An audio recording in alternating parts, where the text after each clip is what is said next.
All right, let's do this. I'm excited about talking to you all by myself today, Kathleen. I know it's been a minute since the two of us have hung out, just the two of us. So let's get into it. Let's do it. I'm excited about this one. Everybody get ready. Okay, so before we dig into the meat of today's episode, I wanted to talk a little bit about an Instagram comment/question that we got about what it means to do the work. And here's exactly what our listener said. Hi, boss ladies. Thanks for another great episode. I found you about a month ago and have become addicted. I love the topics, your style, tone, and atmosphere. Even though I'm a freelance designer and greeting card maker from Copenhagen, the ups and downs of starting a creative business seem to be pretty much universal. That's true. She mentioned something about taxes, but we won't go there. I wondered if you would consider doing an episode about how to get unstuck and how to keep going. I know you always say just do the work, but sometimes you can get a bit stuck. So do you have any tips on how to do the work, like planning, apps, methods, anything really? Or maybe I overlooked an episode. So once again, thanks with the little prayer hand emojis. Keep up the good work. P.S. I would love to contribute in some way. Have you considered making some cool t-shirts for our listeners to buy? And that's from Maria in Denmark. So first off, thank you, Maria, for taking the time to listen and to ask us what it means to do the work and how you can contribute. So on contributing, I just want to remind all of you that if you love the show and you like listening, the best way you can contribute is by leaving us a rating and review on iTunes, telling a friend about Being Boss, tell them what your favorite episode is, give them one that they'll really resonate with, and finally, sign up for our newsletter list at beingboss.club. All right. So, Emily, what do you think it means to do the work? It means to just show up and make the motions that make the thing, I think. I don't know. I kind of struggled with this question. I saw this come through on Instagram as well. And one of the reasons why Kathleen and I haven't been showing up to record alone anymore is we're kind of feeling like we're running out of things to say. And then that's really not true because we have a shit ton of things to say. We feel like there's only so many times that we can say, do the work. But Maria has challenged us to try another way of telling you how to do the work. And that's what I hope we can do today. But I think for me, the core of it is showing up and doing the motions, whatever it may be. Adding some intentions in that is fantastic. All the things we can help you build layers on top of that. But at the core is just showing up and doing it. I know for me, it's often opening up a laptop. I remember whenever I was graphic designing full time, like I wasn't podcasting and doing all the other things that my role is now. It was simply opening the InDesign file for me was doing the work. And what I really want you guys to know is that doing the work isn't just one thing though. It's an entire exploration, and that's what our entire podcast is about.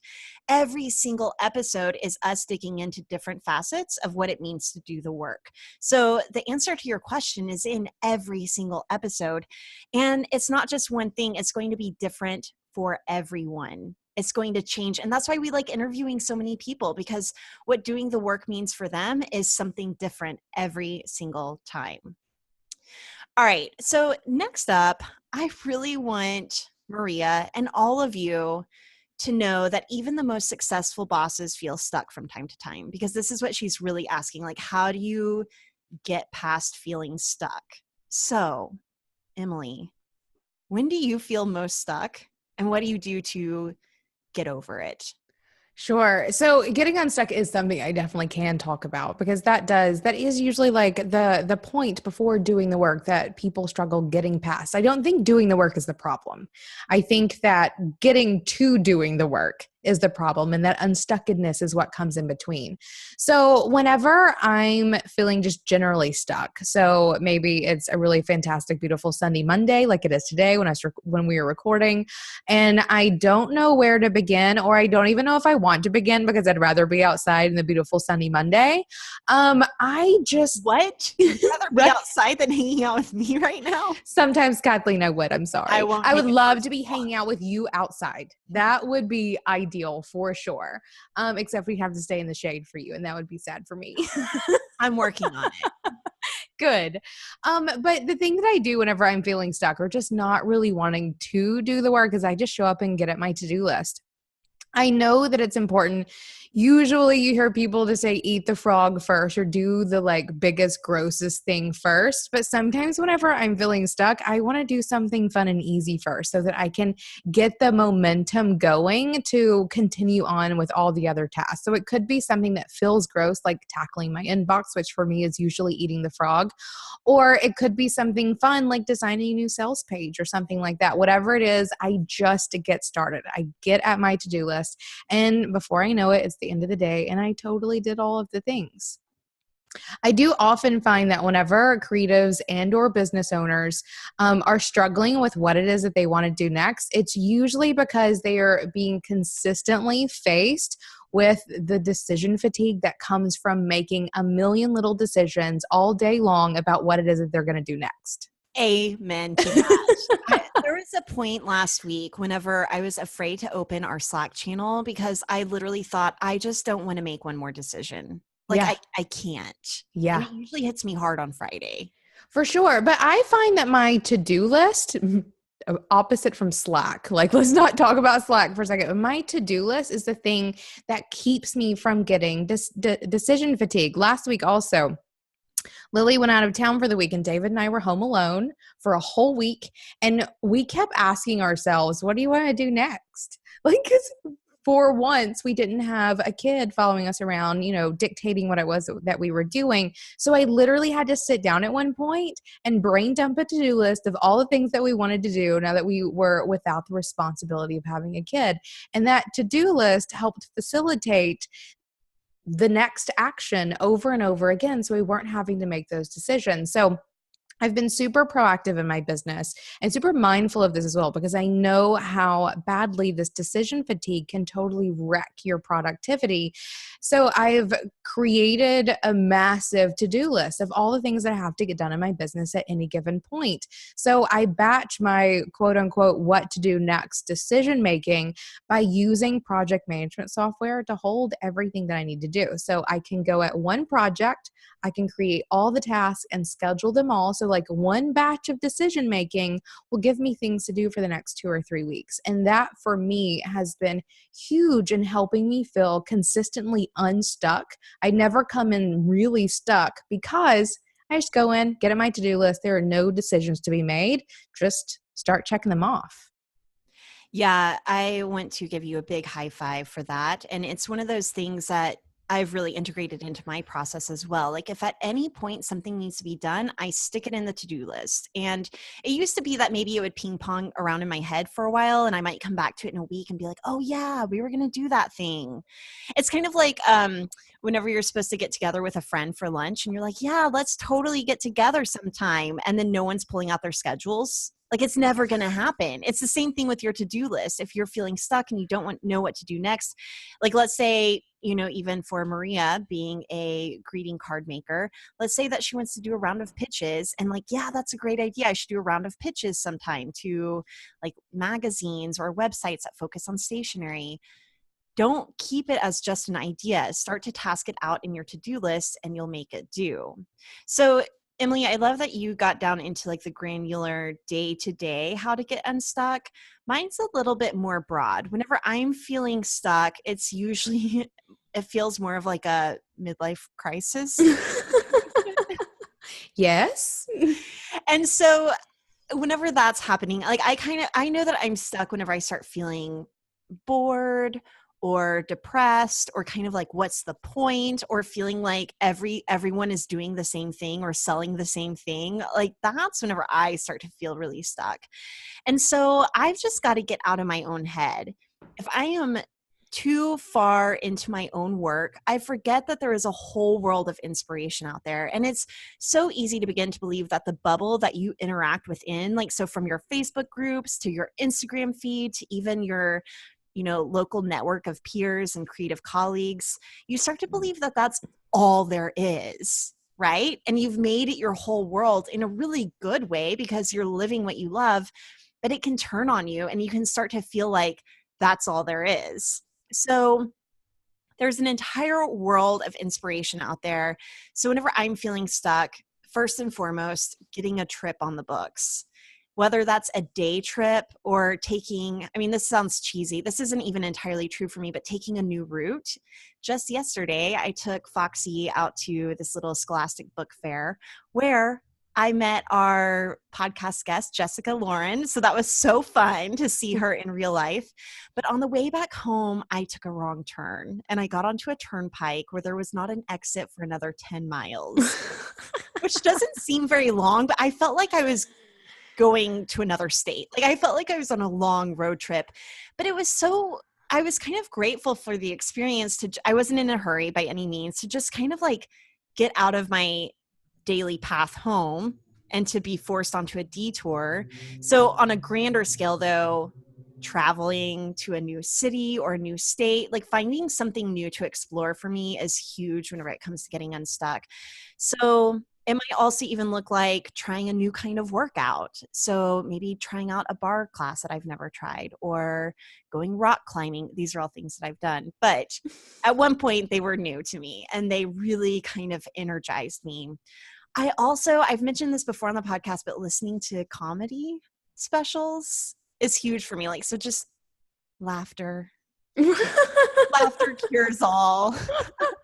That's cheesy for sure. I know it's cheesy, so but it's cheesy. so true. I love that. Well, and I do experience this too. So like there is that like finite, like day-to-day unstuckedness that you have to get through.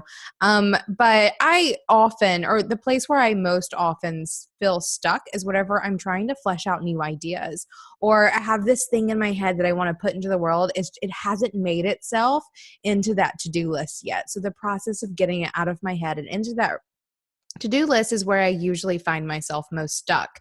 And I'm the same way. I need to get out of like where I am right now. I have to get away from this computer, guys. Like, for my brain to actually work its best, I need to not be sitting where I'm sitting right this second and where I usually sit whenever I'm doing the work, quote unquote. So what I'll have to do is walk away from my computer and I'll either go for a walk. I do love going for a good drive, or get in my kitchen and start making something or whatever it may be, just so my brain can do something else and it can wander around whatever idea for sure. And that's usually whenever some great ideas or fleshing out will happen. And then I have to sit down with a big notebook. I cannot do this at the computer. I have to do it on a notebook, and brainstorm like pen to paper. And so I have several notebooks that, like, if I were to show them to most people, it's just a jumble of words and weird columns. Like nothing makes any sense, but it totally makes sense to me. So whenever I'm feeling unstuck, I have discovered this process for getting things out of my head. And it includes getting away from it for a minute or a day or two, and then coming back pen to paper to flesh things out. And then at that point, I'm able to take it, put it into my computer, into my project management system as a timed line list of tasks, so that from then on out, there's no decision making. It's just doing the thing I've been wanting to do.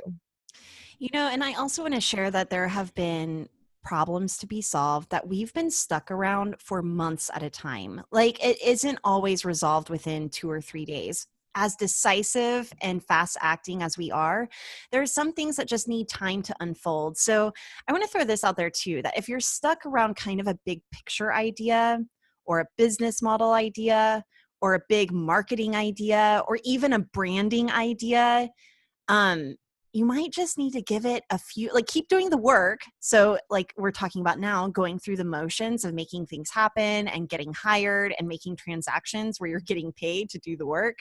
But if it's like a really big idea, maybe just give it some time to simmer on the back burner a little bit and come back to it whenever you're ready or whenever the idea is ready. For sure. Giving yourself grace and permission to do that, I think, is imperative for a working creative, where you cannot be making all the things all the time. If we were to act on every idea we've ever had, shit, guys, seriously, my life would be intense, and not the kind of intense that I would enjoy by any means, but by giving myself the grace and permission to put things on the shelf for a moment so that I can do the work and also let those ideas marinate and mature into whatever it is they need to do before I take action. I think being very mindful of that is super important for for putting your energy where it needs to go most in the moment, and also not jumping on ideas too terribly early. But that's a whole other conversation for another day. All right. So beyond getting stuck on things, how do you like what's your mindset or attitude whenever it comes to doing the work and making sure that like you're still a happy, productive person, even whenever you're feeling stuck maybe, or like kind of grinding through that to-do list? Right? Actually doing the things when I don't want to be doing them. Right. I have to totally set myself up on a sort of reward system to get through most of my days. Or like my to-do list is thick. Like it's quite hefty, and sometimes it can be really overwhelming, especially on Monday mornings. Like Monday mornings I usually come in the earliest. I'm usually hitting things the hardest because it's overwhelming, all the things that I have to get done, and I need to get at them or I'll just like lay in bed and cry all day. Not really, but maybe. So I have to give myself, or I have like a little reward system where, if I click all my buttons for the day, then I'll treat myself to lunch on the front porch instead of at the kitchen counter or wherever it may be. And it's little things. It's little things like that that really, really help. But I also think that like regardless of what I'm tackling and how big my to-do list is, I have to be positive about it. If I were to get up any day and be overly bitchy about what it is that I have to tackle in any given day, let alone being crabby on the daily about it, then I might as well just throw in the towel. And I've totally adopted whenever we did our interview with Lisa Congdon and her partner Clay, that like we chose this mantra. I have to tell myself that not too often because I do tend to stay pretty positive, but sometimes I have to remind myself that I chose this so that even if an upcoming day or week is super overwhelming or just really fucking mundane, I chose it and I'm going to do it and I'm going to enjoy it. Otherwise, don't bother. What about you? Amen. That all sounded very positive. Shit, I love my job. And like, I get to do cool shit, or we get to do really, really cool shit. And it's still work though. Like, whenever I have a It's totally task, still work. right? Whenever I have a task on my to-do list that like it's Friday and we're releasing a mini-sode about cocktails and I have to go do an Instagram story where I'm making a cocktail, that is still a task on my to-do list that I cannot mark off until end of day Friday. So no doing it early. And actually the day that I had to do that, if you guys aren't familiar, a couple weeks ago, we did a cocktail mini-sode. I wanted to do an Instagram story. It was a great idea weeks in advance. So I made myself a task, or I even think Caitlin did it, which is even worse. When someone else gives you a task, it's like a whole other level of what the fuck. So Friday comes around. I did not want to make a cocktail. I did not want to do that shit, but it was on my list and I really did want to do it. And so for me, that was one of those moments where I had to just do it and smile, and I loved it. The cocktail was fantastic, and the whole time thinking, yes, this is my job, and this is a pretty sweet job if ever there were one. So even the really exciting things can feel really mundane, but it's keeping that positive attitude that makes you enjoy the fun things as well as the not so fun things. Okay, I want to dig into a couple of things that you said there. I have a few ideas. Like this is behind the scenes real chat. Good. Help me out, Kathleen. So one thing is that whenever it comes to other people tasking you with to-dos, one of the things that I love about our Wednesday morning meetings with our entire team is that we are all just kind of chatting through our week and our tasks and our to-dos. We're kind of blending big vision ideas with daily grind tasks that we need to get done. But what's cool about it is that because we all use the same project management software, typically everybody's tasking themselves with things to do, or like we're kind of talking about it out loud. So it doesn't feel so much like everyone's the boss of everyone else, right? Right. Kind of like we've set our team up so that they are the boss of themselves in a lot of ways. Yes. But one thing I was thinking is that we always have a Monday morning huddle, the two of us, kind of over Slack. And I've been realizing that it gives me a little bit of anxiety, like waking up Monday morning, knowing that I'm about to get like a list, right? Of Yep. like, here's what you've got on your plate, here's what I need from you, and here's what we're doing, right? Yep. So I was thinking, and I got in yesterday, Sunday I evening. noticed Kathleen got ahead of I me this know. week, guys. She was Because like, fuck you, Emily. I'm doing it first. yeah, because like I had an anxiety about it. So what I was thinking is, I wonder if Mondays are already crazy for you, with Mm-hmm. ground running, we should do those on Fridays. Like either I Friday love that mornings or idea. Friday afternoons, and kind of like, here's what's happening in the week ahead. And it might help us prepare more instead of feeling like we're jumping into cold water on Monday morning or hot Right? water, depending on Depending what we've on the done. season. Right? I'm totally down for shifting that. That's actually a really good idea. Because I usually do a quick look through of all of my things Friday, end of day. Like I'm done with all my things for the week. I'm not going to work anymore. But what do I have looking ahead? And then I always do an even more hardcore, like what's ahead for my week, either Sunday morning or Sunday night or Monday morning. But if I could do that Friday night, I wouldn't have to worry about doing it Sunday night or Monday morning. So there we go. This is what it looks like, you guys, to do the work. In action right We have here. discussions like this. Love that idea. I'm totally down. I'm sorry it gives you anxiety. Let's fix it. No, like not in a bad way, and not even in a real obvious way. It's one of those things where I didn't realize how much it was maybe weighing on me, and more than anything, probably just because I work out first thing Monday morning, so I don't Right. even see it until 3 hours after you've written it, and I'm like, oh my gosh, Emily must think I'm slacking. Whenever, like, it's my same work schedule that I've always had. Right. No, I know you're coming in later. It's fine. But no, I think that's a wonderful solution. All right. So I wanted to share one of my mindset tricks for not necessarily getting unstuck, but getting really focused. And for me, of all time, like if I could just pick one thing, if yours is like being positive and I chose this, mine is getting really specific about what it is that I want. So really thinking about what I want to be doing all day, thinking about what I want to be doing in a year from now, and really visualizing it. So that might be getting on Pinterest and making a mood board of what it looks and feels like to live the life that I want, or even writing a really detailed story. So we were up in Toronto for our Fresh Books event. When was that? Last October? October, yeah.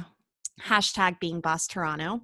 And we hung out with my friend Tammy Falds, and she's a life coach who uses a specific practice called Bhavana. Oh, I remember talking about this I'm over drinks one butchering night. That's this. not the state in which you And I should can tell me never, I new can, words. I can never say it. But it's basically writing out a very detailed story about what you want and getting as detailed as possible. And our coach, or my coach, Jay Pryor, tells me this all the time, which is, if you can see it, it's yours. And so those are kind of the mantras that run through my head every single time whenever I'm feeling stuck or even need to get focused. It's like, okay, what do I want? And this is everything from where do I want to live to what do I want to be doing all day, like my work, to what do I want to make next, all of it. No, I think that's really important. Being able to get super specific about what it is that you want gives you the path forward.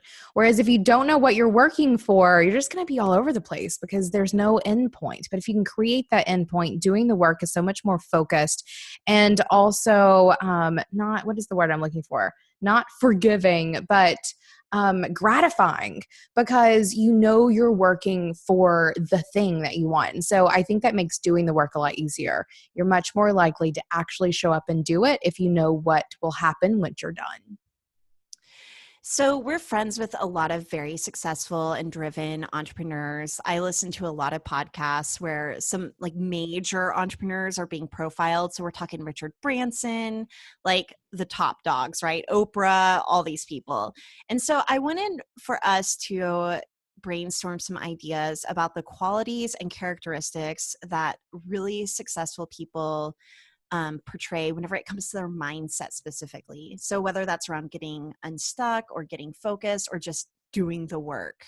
Sure. So one of the first ones that I thought about was always being like a student of life, always learning something new. So whether that's reading books or I'm just having conversations with mentors or listening to podcasts, I think that the most incredibly successful people I've watched are constantly continuing their education. They're taking courses, they're practicing their craft, they're doing it all the time. Yeah, I agree with that. I also think part of that is also being open to be proven wrong.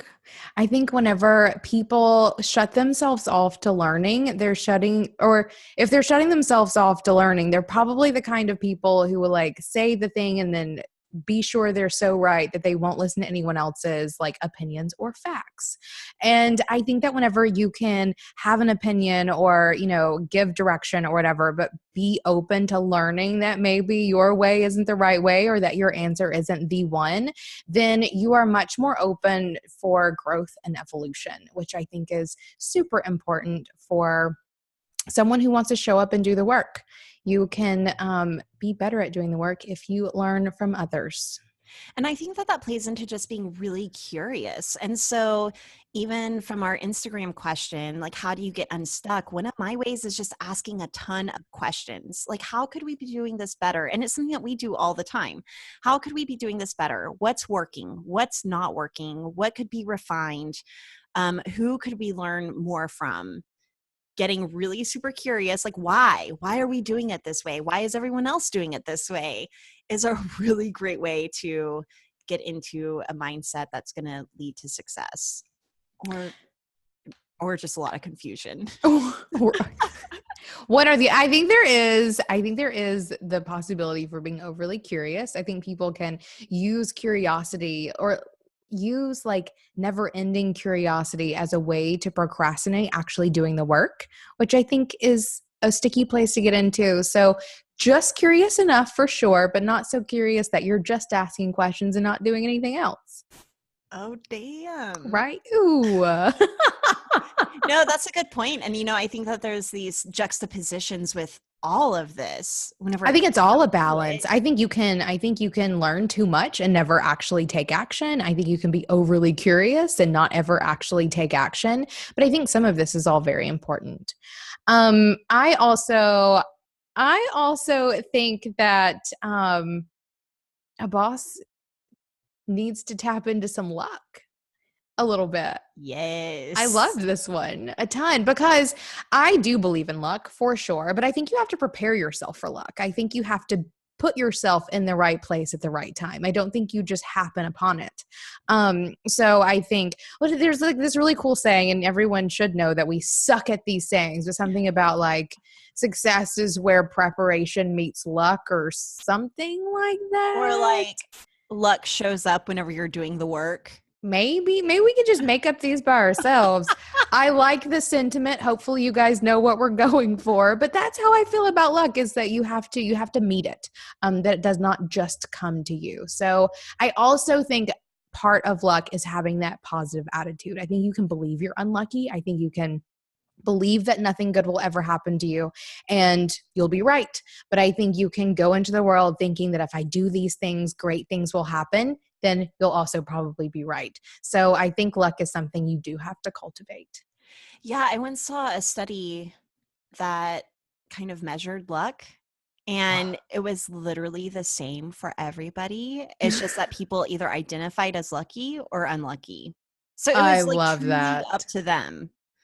But I believe in a little extra luck and really taking note of luck. And I think that's something you do a great job of, Emily, is taking note of synchronicities. And that's where it like shines big Yeah. time. So I've been listening to a lot of How I Built This. That I've talked about it a lot on this Hmm. podcast. They're not advertising with us. No, this is just But I love Kathleen. it. So whenever they're profiling like the founder of Whole Foods or the founder of Patagonia, I feel like a lot of them have talked about how they were working just as hard as any of us, right? They just got lucky. And that was the difference between millions and billions. So I'm still working toward the millions, but I think that luck is what will get us the billions. Amen to that. Yeah, I'm gonna start rubbing my pennies together or whatever it is that you're supposed to do to bring good luck. I don't know. Cross my fingers and my toes. I agree. But beyond luck, I think that being kind and being honest are two that are super important. And that's being kind with others and yourself, and honest with others as well as yourself. Those are some basic ones, guys. Super basic ones that are very important. You still need to practice them. Right. And, you know, just stuff like knowing your strengths and weaknesses. I know that that's shifted my work and my mindset whenever I just know what I'm good at and what I'm not good at, and then doing what I want. Like, Yeah. get unstuck by doing what you want to do. Right, for sure. And I think that even like getting down to like business model, knowing your strengths and weaknesses, like, for designers who are doing branding but hate websites, but do it anyway, even though they know they suck at it or whatever it may be, don't do them. Know your strengths and weaknesses, double down on your strengths, and find ways to either overcome or ignore your weaknesses. Whatever needs to be the case.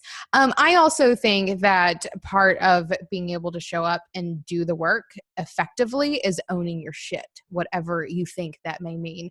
I think that people who don't succeed are the people who are passing the blame to other people, or people who aren't handling problems, whether they're their own problems or someone else's problems that you just need to shut up and fix and go on with your life, whatever it may be. I think that a boss knows how to own their shit and problem solve along the way. Yes. And then also just persevere. Like, Keep doing it keep doing it. Keep every showing day, up all the every time. single day. I agree. So I want to talk for a second about one of the things that sort of prompted this episode, or at least us wanting to dive into this a little bit more. When we were in New Orleans a couple of months ago shooting our book photos, we were having lunch in between photo shoots at this really cool restaurant in the quarter. And we were just like sitting there. It's me, you, and our friend Sarah Becker Lillard, who was doing our photos. We were just chatting, and we were talking about the book, and we were talking about our team and how things were going with the things that we were doing and the upcoming projects and things that we want to do. Like, it was just like fun girl time, business talk, lots of food, little booze as well. It's a great time. And there was this guy who was sitting at the bar, and we noticed him being kind of chatty with the bartender. He was there alone, and we were just talking, though, minding our own business. And as we were getting up to leave, he stopped us to ask us our advice, which I Well, thought he was pretty goes, "Can great. I ask you guys a question?" And I was like, "Oh, great. Right? Here What we now? go." But yeah, it was so funny because he was like, "You guys look like, I don't know, you're in charge." Right? Which I was, think it's like, you guys look like you know what you're doing. and we were talking about business. So we were, and oh, we're not the quietest people. We're not. We're not dating ladies. Nope. We're definitely So, guffawing and telling everyone our business, whether they want to know it or not. Sorry, not sorry. but we're talking about things like our book, because obviously we were there shooting our book. We were talking about our team and roles. I mean, whenever Emily and I get together, literally, if we're sharing a hotel room, before the light comes on, we might be talking about work. So we're talking about upcoming projects and dreams and ideas. And so I think that he really noticed not only the stuff that we were talking about, but that we were having a really good time talking about business. Like, talking shop is our hobby. I mean, that's how this podcast started. And I think that he noticed that we were conveying confidence whenever we were talking about it. But then also, I think that he probably thought that we were somewhat approachable. Maybe had nothing to do that with the fact that we were in full hair and makeup for a photo shoot. Right? Or maybe we just looked fantastic and he wanted to chat with us next, which I'm totally down for. I mean, whatever it was, he thought that he could stop us for a chat. And so we did. Yeah. And so he was having a problem. Do you want to share with our listeners what that was? Sure. Let's see if I can remember it. More or less, before he had went on vacation to the French Quarter for a couple of days, he had hired a new assistant, and the new assistant had showed up and was fantastic, was sort of dream assistant material. She was there for 2 or 3 days, and then just before he left, she didn't come in the last day before he left and didn't call, didn't email, nothing, just total no-show. And then I think the next day, like the day he left, she also didn't show up. And then once he got there, she texted him, and it was some mess about like not feeling well. And he was wanting to know what he should do, because the right thing would have been for her to text or email or call the first day and say, I'm not coming to work. But that's And the not what second she did. day, And the second and the day, third day. Like, if you're not coming to work, you need to let someone know every single day that you're not coming in. agreed. And so, especially like new job, all the things. And so, his question for us was, what would you do? What would you do in this situation? Are we answering that on air? Well, we don't have, sure, I don't know. I Yeah. I can't remember what I said. I I think I can't was really like, remember what I I said think I either. go, she's out. Like, I just think you did. And I was like, fire I her. think I'd consider giving her a second chance because I And do remember us both like having opposing views as yes, we usually do. which is funny because I just had a situation like this and you were like, she's gone. And I was like, I'm gonna give her a second chance. It's all actually, I also was a Pim's Cup date and therefore significantly more forgiving. So if Emily's your boss, give her a drink before having a hard conversation. Right, I'll be much more pleasant for sure, and that's just general conversation for sure. So I can't remember how it all ended up ending, but I remember leaving thinking, quite often we have conversations about like what dudes think of us as like cute little creative entrepreneurs doing their thing. But to be, in a place where we're having conversations about how legit our business is, to have a dude, a grown man, an older man, stop us to ask us our opinion for a scenario such as this gave us both not didn't give us confidence because I think neither of us lacked confidence in that area at all, but was sort of a note of like, you know what? We are boss as fuck. I know, I hate to say that incident was validating because I don't need my bossness to be validated by some middle-aged white dude, but it was kind of validating. And I think it's because, I mean, we're coming from centuries of like guys being in charge. And we're coming from a culture and society that values suits more than it values creativity. And so for us to be in the middle of this incredibly creative city, working on a very creative project that we were getting paid to do. Not sitting in suits, Right. having booze, cussing and laughing as we're talking about our business, and then to have some guy value our opinion was gratifying for sure. It felt like a certain amount of just recognition or even acknowledgement from what has been deemed as capital P professional. Agreed. And we wanted to share the story as just like as a showcase of what showing up like a boss can look like to other people. And again, not that we're like super concerned about what everyone thinks about us, even though as a brand, you obviously should.